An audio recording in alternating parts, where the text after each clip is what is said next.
ACB అధికారులమంటూ వరంగల్లో RTA అధికారికి టోకరా వేసిన ఘటనలో అధికారులు విచారణను వేగవంతం చేశారు. బెంగళూరు కేంద్రంగా ఘరానా మోసానికి పాల్పడినట్లు పోలీసులు గుర్తించారు.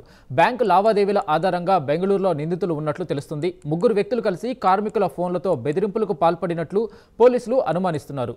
వరంగల్లో ఎంవీఐ జైపాల్ రెడ్డిని బెదిరించి 10 లక్షల రూపాయలను కాజేశారు. నిందితుల కోసం పోలీసులు గాలిస్తున్నారు.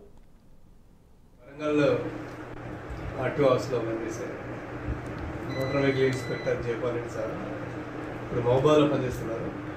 అతను ఏసీబీ అని చెప్పేసి డిఎస్పీ అని చెప్పి ఫోన్ కాల్ చేసి మీ మీద కంప్లైంట్ వచ్చింది, మీ డ్రైవరు ఇంకా మిగతా వాళ్ళంతా ఇల్లీగల్ యాక్టివిటీ చేస్తున్నారని కంప్లైంట్ వచ్చింది. వాళ్ళందరూ ఆఫీస్కి వచ్చారు, హెడ్ ఆఫీస్కి. మేము కంప్లైంట్ చేస్తున్నారు.